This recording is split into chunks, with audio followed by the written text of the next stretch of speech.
The Judicial Commission of Inquiry into Criminality, Political Interference and Corruption in the Criminal Justice System has raised the alarm over a growing wave of fraudulent attempts to impersonate its chairperson, Justice Mboiseli Madlanga.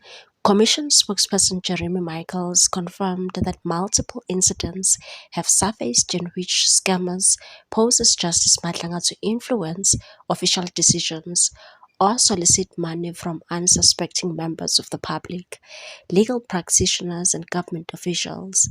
According to the Commission, anyone found attempting to interfere with the work of the chairperson or commissioners could face a fine or up to 6 months imprisonment. Impersonation attempts are not new. The Office of the Chief Justice previously issued warnings during Justice Madlanga's tenure at the Constitutional Court.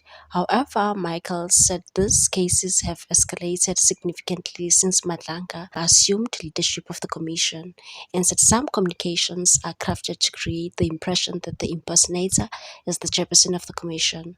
These communications have the potential to tarnish the chairperson's standing, both personally and his capacity as chairperson. The impersonators are reportedly using stolen photographs of Justice Madlanga on WhatsApp and other messaging platforms. Their targets span a wide circle: private citizens, lawyers, members of the executive and parliament, public officials, and law enforcement personnel. The scammers' motives have ranged from threatening legal professionals and influencing government decisions to extorting money, requesting financial assistance, and soliciting bribes. The Commission fears the true scale of the impersonation network may be far greater than reported. The impersonators may have contacted many people, potentially tarnishing his image on a large scale. The matter has been reported to law enforcement authorities, and the Commission has urged the public, state institutions, and officials to be on high alert, and said members of the public, organs of the state, public office bearers, and public officials are warned not to fall prey to these impersonators. Meanwhile, the testimony before the Madlanga Commission revealed that former Hawks head Godfrey Lebeya deployed two Hawks units to Tycoon Katiso KT Molefe Sandhurst mansion during his arrest, without informing them that they will be going to the same location. Testifying before the Commission on Tuesday, Gauteng Provincial Head of the DPCI Hawks, Major General Ibrahim Ahmed Godwa, said Lebeya phoned him, asking whether he was aware of a Hawks operation unfolding in Sandhurst. According to Godwa, he denied any knowledge and was surprised when Lebeya sent him to the address, later confirming it was Molefe's luxury home, and said, "I was on my way to the Hawks Excellence Awards when General Lebeya phoned me and asked about operations at Molefe's house. This was on December 6, the day Molefe was arrested. This was in connection with the murder of engineer Armand Swart." He told the Commission he did not know how Lebeya became aware of the alleged operation or why he contacted him directly. He recalled sensing at the awards event that others might have heard about activity at Molefe's property, though he could not recall the granular details.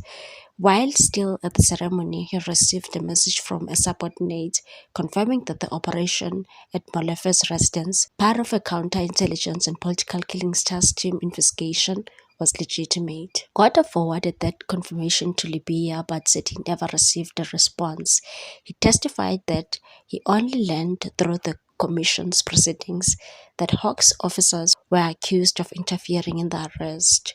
According to evidence before the Commission, Lebeya had instructed Gordon to dispatch two units, the Tactical Operations Management Section TOMS and the Serious Organized Crime Investigation SOCI team, to verify whether the officers at Molefe's home were genuine and not imposters. Goda insisted he viewed the 10-minute presence of Hawks members at the arrest scene as verification, not interference. He admitted, however, that he should have asked Lebeya for more clarity before deploying the teams, and said, "In hindsight, I should have taken it upon myself to ask Lebeya for more information.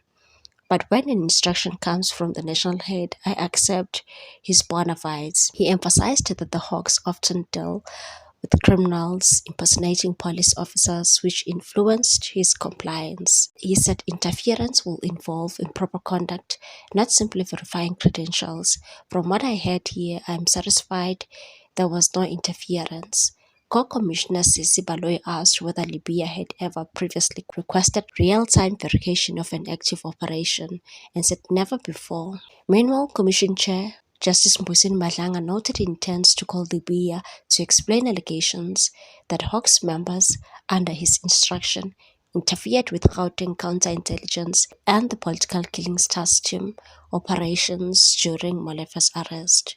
Could see that this is an official SAPS operation. So you saw that immediately when you got there.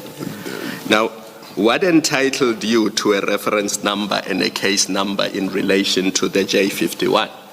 Once you know that these are the police and you can see that your Tom's colleagues are there, you fulfilled your mission, because your mission was to go there and check if there are people impersonating the Hawks.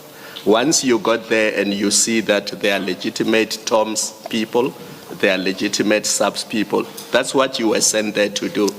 And that's all you needed to report back on. I don't understand why you needed the J51 reference number or the case number for the operation, because that borders on interference. Yes, Commissioners, can I just explain why I needed the reference number? The reason why I needed the reference number is to report back to my superiors as to, like, normally what happens, I have to report back using a reference as to we engaged with the investigators there, and they were engaged with this operation using this case number or this inquiry number. It was for our own reference as well. But you are interrupting what they are doing, because if you are saying they must now stop and attend to you and give you details of the operation, you are interrupting what they are doing. That's my problem. Commissioners, we were not interrupting with them because they came to us. We didn't ask for them. They came right there to us and informed to say that they are engaged with executing a J50 and a J51. And whereby I asked just for a reference, whereby I can report back to my superiors as to say, we went there to verify this, and members were, and whereby I just report back to say members were busy with this regarding to this case. I don't think you needed a reference number for that, and you could still report despite the fact that you were not given a reference number. But it's a reference that would be needed from our office. Did you get it eventually, the reference? I didn't get the reference number because Captain Wanda informed us to say that he wouldn't divulge any much more in regard to the case. It's just what they were busy with, executing the J50 and J51 warrants. What's your take on this one, people? Thanks for watching. Please subscribe for more news.